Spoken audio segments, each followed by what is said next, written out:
Hai hai hai, salam sehat selalu. Happy banget nih hari ini, kita semua sehat ya dalam kondisi seperti ini. Dan selamat datang untuk semuanya, kita ada di program perdana kita nih, seru ya. Naresuari. Selamat datang semuanya dong di Hanantara TV. TV-nya anak-anak muda yang ciami dong, bener nggak? Bener banget. Asik. Baik, jangan lupa sebelum kita lanjut, kita rumpi-rumpi ria yang tentunya rumpi-rumpi yang berkualitas dong. Jadi sebelum dilanjutkan lagi, ada satu hal yang penting nih harus kalian simak. Jadi jangan lupa like, comment, subscribe, share sebanyak-banyaknya gratis biar kita bisa lanjut terus untuk ngompi-rumpi bersama teman-teman yang ada di luar sana seluruh Indonesia dan juga di belahan dunia manapun, dimanapun kalian bisa menyimak kita. Oke, kita mau lanjut rumpi nih Nan. Yes. Agak seru nih kayaknya kita. By the way, sehat nih hari ini. Sehat. Happy Sehat banget deh kayaknya. Happy dong. Wow, harus happy dong. Kondisi begini supaya harus energi happy. juga nyampe ke teman-teman se-Indonesia. Walaupun kita terhalang layar kaca. Iya, bila perlu jangan sampai Indonesia aja dong, di kutub utara, kutub selatan, kutub barat juga di mana aja juga bisa. Lagi di pelosok juga ada lah pokoknya ya, pelosok antero mana juga harus. Bu Yuka juga sehat. Oh, harus dong. Jadi lu harus panggil gua Bu nih. Gitu. Sis dong. Dari S1, S2 sama iya, nanti. itu kan di luar. Sekarang kita siap. partner dong, Oke, kan kita sis. kolega. Oke sis lah. Kita beda generasi, tapi satu hal, wajah kita adik kakak dong. Iya, kayak aku yang ketuaan gitu ya. Iya, enggak lah, maksudnya ya gue kakak boleh lah. Nan, gue mau tanya nih Nan, kita kan lama nih nggak ketemu nih, lama banget ya. Anggap aja kita ratusan purnama deh nggak ketemu ya. Dari kehidupan ya. Dari kehidupannya dulu-dulu deh ya gitu. Terus kondisi sekarang nih, apa sih yang paling jengah nih buat lu nih ditanyain? Ih, kayak ditanyain mulu apaan sih gitu. Kayaknya lu ngerasa ribet sama pertanyaan itu Iya, gitu. kalau pertanyaan yang nggak berubah-berubah dari umur 20-an kayaknya. Emang lu umur Kapan berapa ya nikah? sekarang ya? Dua tit gitu lah ya. belum 30 sih, tapi udah Ini seru loh, ini versi single dan versi double loh. iya. Di atas seperempat abad lah, Oke, udah 25-an lah gitu.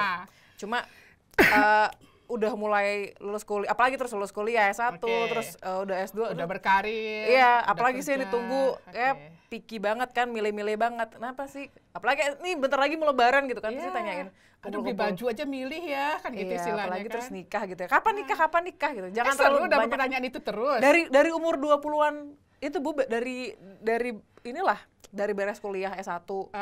Padahal kan sebenarnya kalau ngomongin nikah nggak cuma urusan umur kan sebenarnya hari harusnya. ini. Gitu. Ya kan kayak toh pernikahan bukan suatu hal yang bersifatnya kompetisi kan. Betul.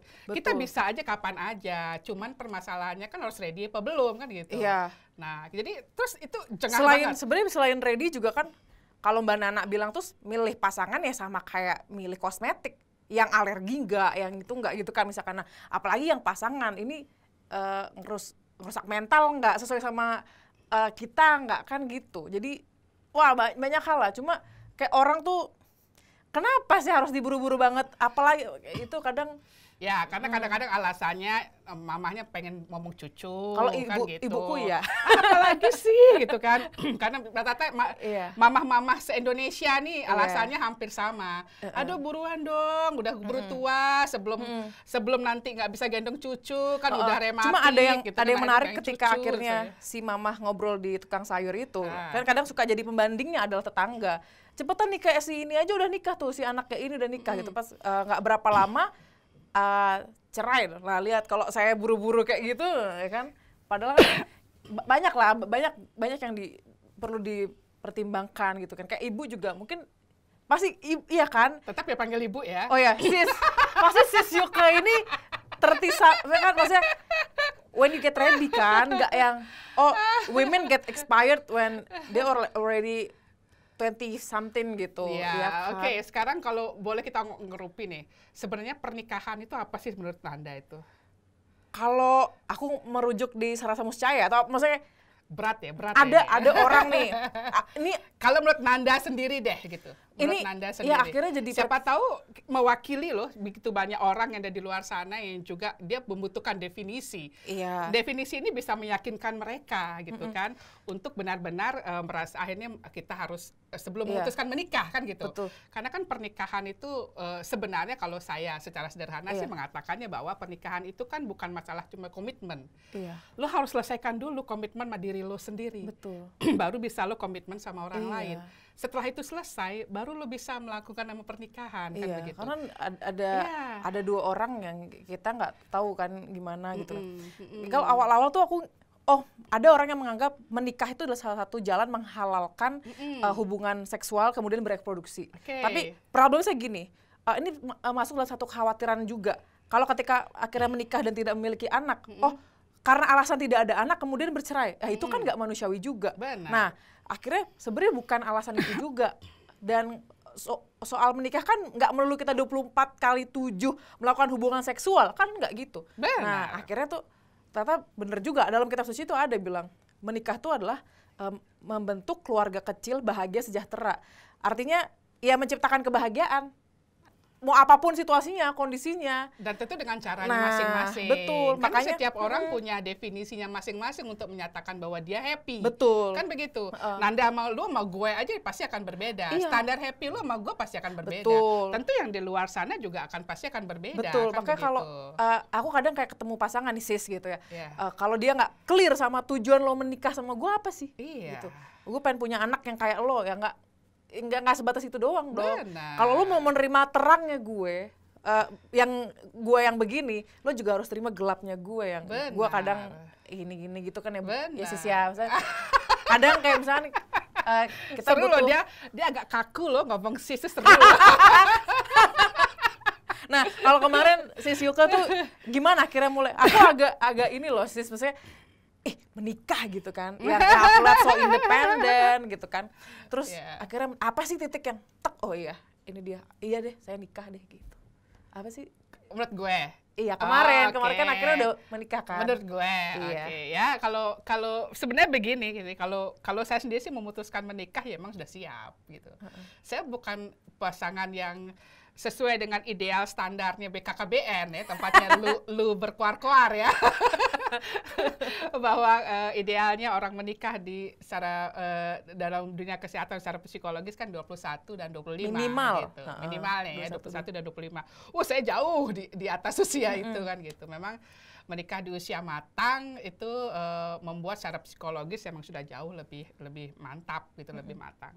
Keputusan untuk menikah ketika itu ya memang ada kesadaran diri bahwa memang saya sudah siap untuk berkomitmen gitu, karena sudah selesai dengan komitmen dengan diri sendiri. Menempuh pendidikan level tertinggi sudah dilalui dan juga sudah mematangkan dalam kondisi finansial dan juga karir. Menurut saya this is the right time, saya harus berkomitmen dan saya sudah harus memulai suatu fase yang baru sebagai proses pengujian diri untuk naik kelas nih kan gitu. Jadi ya memang harus diuji terus dalam proses hidup kan ada begitu. Tapi yang menyedihkan sekarang tuh Nan, gue baca nih, gue iseng-iseng brosir ya Nan ya. Nan ya, jadi nih pandemi COVID-19 membawa masalah baru nih dengan meningkatnya jumlah pernikahan dini di Indonesia. Pada Januari sampai Juni 2020 ada 34.000 pemohon dispensasi pernikahan dini yang di bawah 19 tahun diajukan, bahkan 97% dari pengajuan itu dikabulkan loh. Berarti range pernikahan mereka itu 18 sampai 19. Ya, usia anak. Itu kan menurut gue itu tuh sedih banget gitu. Membaca artikel-artikel gini nih gue miris gitu loh Nan. Gimana ya gitu. Ini juga jadi polemik karena kan aku juga penggiat nikah. Lu harus komen nih kayak gini-gini nih. Kita udah ngasih sikap waktu itu karena sebenarnya pengajuan dispensasi nikah kan bukan cuma si anak, tapi persetujuannya itu kan juga ada orang tua, ada institusi lain, ada orang tua, ada wali atau minimal kan, dan ada majelis juga gitu kan. Artinya ini bukan cuma si anak gitu kan. Nah pas kita tanya kenapa sih mengizinkan gitu, dia bilang karena pandemi nggak ada kegiatan itu kan, seolah-olah menikah tuh jadi jawaban. Benar. Supaya si anak punya kegiatan gitu. Padahal kan sebenarnya ngomongin kegiatan tuh banyak gitu ya. Pandemi Sayang tuh loh. banyak banget webinar Iya. yang bagus-bagus kali ya kan Iya, gitu kan. benar. Nah, sayangnya banget Atau di memulai situ. bisnis online, lebih creativity kan. Iya. Sekolah tetap, tapi bisnis online sukses Nah, gitu kan. makanya pas Banyak dilihat lagi ya. kayak ini ada kesalahan juga sebenarnya. Benar. Kan kalau ngomongin si anak ya nggak serta merta dia doang. Stock of knowledge yang si anak punya, akhirnya dia bisa ngambil keputusan kayak gitu tuh kan karena ada lingkungan itu yang memang mempengaruhi dia mengambil keputusan itu. Iya, gitu. betul. Dan selama ini kan yang dilihat udah cinta ya, sekedar cinta doang gitu. Makanya Iya. kan kita waktu itu bikin Karena yang dikhawatirkan sebenarnya anak-anak umur segitu kan egonya masih Iya. tinggi ya. Kita mengatakan itu remaja gitu kan. Mereka mengatakan bahwa mereka sudah siap gitu.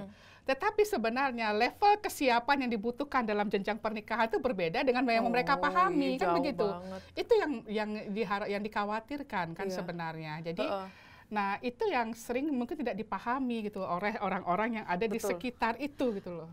Selama pandemi juga aku banyak belajar nih sis gitu. Ternyata apa yang hari ini sikap kita timbulkan, karakter kita itu kan dipengaruhi sama siapa orang tua kita, gimana Benar. kita bertumbuh. Jadi aku belajar banyak. Kenapa relasi kita dengan orang tua, misalnya ada relasi kita dengan pasangan nggak bagus, relasi kita dengan uang itu nggak bagus, karena memang ada hubungannya dengan masa kecil alam bawah sadar kita. Benar. Nah, aku nggak bayangin ya, ketika si anak masih usia anak dan dia punya anak gitu kan, dia belum selesai dengan masalah dia waktu kecil gitu kan.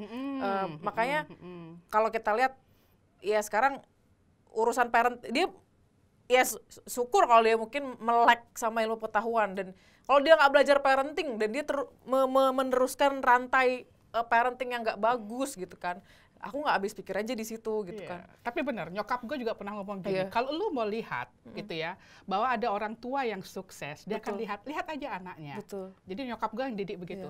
Lu kalau mau lihat bahwa orang tua itu sukses, lu lihat anaknya. Iya. Kalau anaknya itu jadi itu dalam asumsi bahwa dia punya pendidikan yang bagus, dia punya kualitas kehidupan yang bagus gitu ya. Jadi itu orang tua akan sukses. Iya. Atau kalau lu mau lihat kesuksesan orang tua, lu lihat anaknya juga gitu kan. Atau lu melihat kesuksesan orang tua, lu lihat anaknya. Ternyata kita satu packaging. Iya. Jadi ketika si anak sukses, asumsi masyarakat pun akan melihat, wah siapa nih orang tuanya? Benar Gimana nggak sih kan gitu? ngedidiknya gitu kan. Atau ketika anak sukses, dia akan bisa melihat siapa nih orang tuanya gitu. Jadi itu mau tidak mau itu akan melekat. Jadi sebenarnya akhirnya gue pernah berpikir begini, menjadi seorang ketika melihat bicara pernikahan dini, ini kan ada juga peran pernikahan. Jadi ada pernikahan dini, ada konsepsi pernikahan, dan juga ada pendidikan, pola pendidikan jadi orang tua itu. Bahwa ternyata hal yang paling sulit ketika kita membicara pernikahan adalah ketika kita berkonsekuensi atau berkomitmen menjadi orang tua. Iya. Ya, kalau bicara tentang jadi seorang ibu atau seorang ayah, ketika lu normal, lu sehat, every woman can be a mother. Iya. Ya, selama lu sehat, lu bisa melahirkan. Iya. Tapi untuk menjadi orang tua yang baik, nggak semua orang bisa melakukan itu. Betul. Benar. Kita butuh proses yang panjang. Dan harapannya, kalau kita bisa mematangkan diri kita, harapannya nanti pernikahan dini itu bisa kita counter gitu loh. Iya. Ini terus terang aja, gue miris loh Nan, kondisi gini. Tapi udah Mereka banyak perjalanannya masih panjang, masih panjang gitu banget. loh. Iya. Aku aja yang segini tuh ngerasa kayak masih belum siap nih. Iya. Dan sedihnya bahwa pelaku pernikahan dini itu adalah sebagian besar perempuan. Justru rasionya lebih banyak perempuan daripada laki-laki. Itu yang menjadi miris. Iya, seolah-olah. Tapi ada data lagi nih yang berbeda, bahwa ternyata jumlah perempuan single di Jakarta nih, dalam konteks sekarang ini cenderung naik secara signifikan loh. Ya, ternyata setiap tahun jumlahnya naik sampai 3% loh. Jadi itu artinya bahwa perempuan sudah mulai memiliki banyak pilihan dalam hidupnya. Dia sudah bisa memutuskan sesuatu dalam hidupnya. Nah, pilihan-pilihan itu yang membuat dia juga mungkin memutuskan untuk single. Nah, kita ada kontradiktif nih. Iya. Satu sisi ternyata, jadi satu sisi ternyata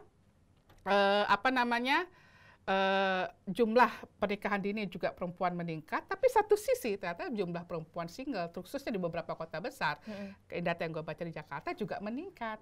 Ini kan ada timpang, tapi hal yang menarik buat kita kaji nih, kita rumpiin nih hari ini. Kalau kita kaji kayaknya berat, kita rumpiin deh. Karena satu hal, kita kan bukan pakar kesehatan, kita bukan pakar psikologis gitu, kita bukan pakar lah bicara education atau apa, tetapi kita berusaha untuk menyampaikan sesuatu based on data yang memang kita baca kan begitu. Tapi kalau dilihat dari komen-komen misalnya ada postingan, oh anak ini nikah dini, itu udah mulai banyak netizen udah mulai menyadari gitu. Iya, lo ngajakin nikah muda, enak, lo udah berpenghasilan, lo ini keluarga super dan lain gitu ya. Dia emang udah mapan, tapi jangan sekali-sekali mengekspos enaknya nikah dini ke ke orang-orang yang memang belum siap gitu kan.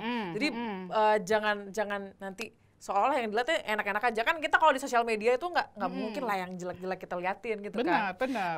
Ada satu yang menarik nih, sis. Jadi aku kan dulu gendut banget dan bukan karena apa ya mungkin aku nggak gini ya, nggak nyalahin orang yang maksudnya gendut apa gimana. Ini soal body shaming ya. Cuma waktu itu aku sempat nggak menstruasi lama dan emang itu mempengaruhi kesehatan. Jadi akhirnya mulai diet. Mencoba segala macam diet itu nggak bisa, dan akhirnya aku hipnoterapi gitu. Jadi mulai ngeliat, kadang kan kita gini ya, kalau misalkan ada faktor di luar tuh ngeliatnya keluar gitu, nggak ngeliat kita ke dalam, sebenarnya kita tuh ada masalah apa sih.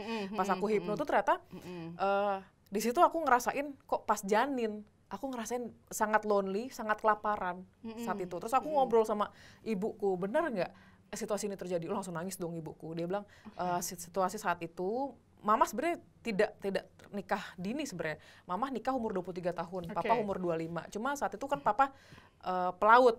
Benar. Gitu. Jadi ketika hamil, nggak ready sama situasi itu, ditinggal. Maksudnya Papa berlayar. Jadi dia merasakan sangat kesepian. Dan Mama waktu itu hamil di Bali. Mamaku orang Sunda. Jadi budaya makannya itu berbeda sama orang Bali. Dia bilang di kampung nih aku sempat culture shock lah ya. Culture shock. Dia makan itu nasi sama jagung. Jadi ngerasa perih perutnya saat itu. Dan komunikasi saat itu kan nggak sama kayak waktu itu kita sekarang bisa video call, kangen sama pasangan video call. Nggak bisa lah. Aku 95 lahirnya gitu kan. Akhirnya dia merasa starving, kelaparan, dan ketika hamil tuh dia bilang, "Nak, nanti kalau udah lahir makan yang banyak nggak apa-apa." Jadi itu yang masuk dalam alam bawah sadarku.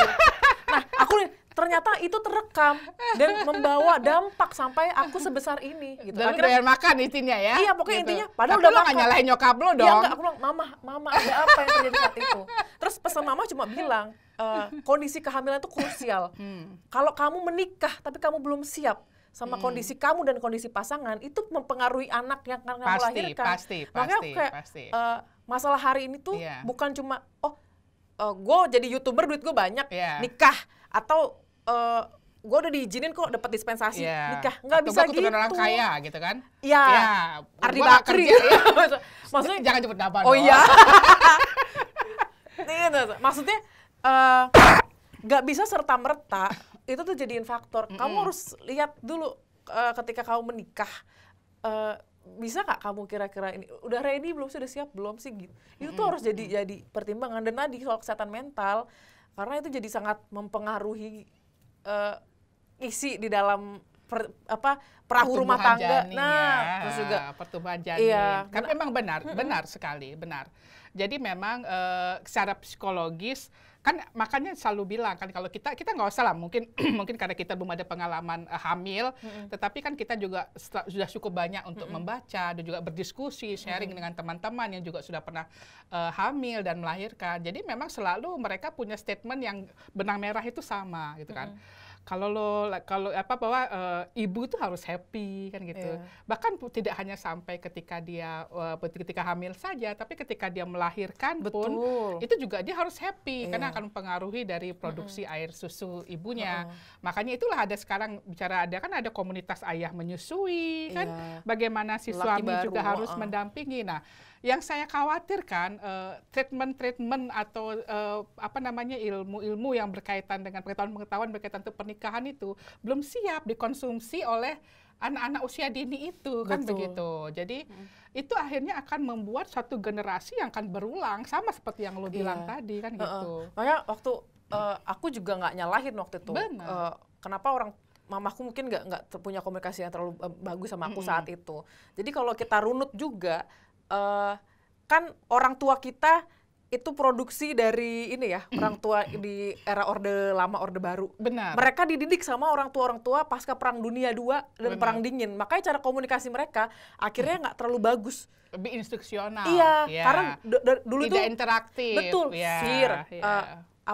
media arus utama cuma satu. Benar. Informasi cuma satu, ikuti. Benar. Iya kan? Nah, jadi kalau nggak nurut ya lo nggak ini gitu, instruksional lah gitu. Nah beda sama anak zaman sekarang yang punya arus informasi banyak banget, makanya kadang jadi gini loh, anak zaman sekarang nih bangkang banget gitu ya. Padahal nggak gitu, karena memang dia sumber informasinya banyak, dia ingin orang tua hadir untuk bisa saling komunikasi. Dan jangan nyalahin orang tua kita karena dia dididik sama rezim yang berbeda sama rezim kita. Benar. Nah itu yang aku bilang, makanya anak zaman sekarang nanti ketika dia punya anak, mau pahami budaya-budaya yang memang beda ini. Karena sebenarnya gini kan, ada istilah yang cukup bijak sebenarnya yang mengatakan bahwa beda generasi itu beda pola komunikasinya. Itu dan itu harus disikapi betul.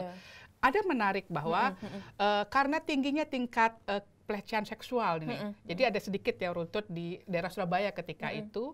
Jadi, dan itu banyak terjadi di sosial media gitu, dan itu banyak jadi korban adalah perempuan, anak-anak gadis gitu kan, yang kenalan sama cowok, ada dia masih muda, akhirnya mau dibawa kabur gitu kan, dan itu terjadi ternyata ada meningkat secara signifikan, memunculkan kekhawatiran dong ibu-ibunya gitu. Akhirnya ibu-ibunya itu yang tadinya gaptek, nggak bisa nyalain komputer itu atau laptop, dia sewa dong, dia patungan, dia sewa itu guru hanya untuk mengajarkan dia bersosial media. Dan dia invite anak-anak, jadi dia berteman dengan anaknya di sosial media sebagai rule untuk kontrol, bukan hanya sebagai kontrol, tapi dia harus belajar untuk masuk ke dunia anaknya. Nah, permasalahannya kan tidak semua orang tua bisa mengambil solusi yang tepat gitu kan dalam konteks itu. Itu yang membuat bahwa anak-anak akhirnya merasa bahwa keputusan dia benar gitu. Sementara orang tua tidak ada di situ ketika dia memutuskan gitu.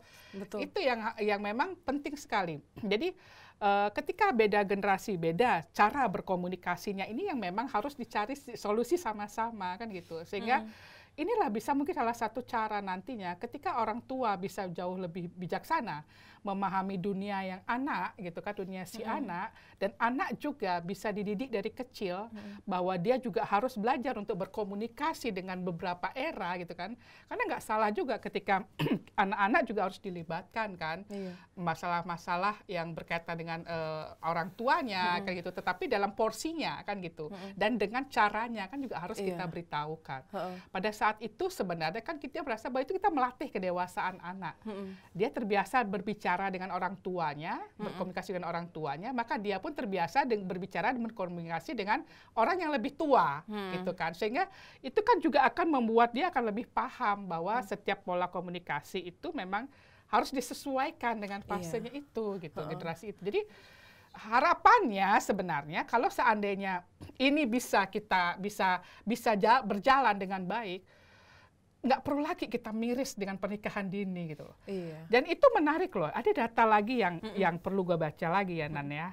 Gue habis searching nih. Gue iseng aja gitu. Iseng gitu. Sebelum gue ngerumpi sama lu, gue iseng-iseng gitu kan. Ini ngerumpi yang berbobot yang gini. Bawa data, jangan kata si bapak ini gitu kan. Malu dong. Kan kita rumpinya rumpi kualitas kan gitu. Oke. Jadi ada menarik nih. Pada tahun 2018 jadi ada peningkatan nih pernikahan dini. Ternyata 1 dari 9 anak perempuan yang di Indonesia itu menikah di usia dini. Dan rata-rata memang mereka menikah di usia-usia yang range dengan 18 dan 19 tahun gitu. Nah, perempuan umur 20 sampai 24 tahun yang menikah sebelum usia 18 tahun pada usia 2018 diperkirakan mencapai 1.229.900 orang. Kalau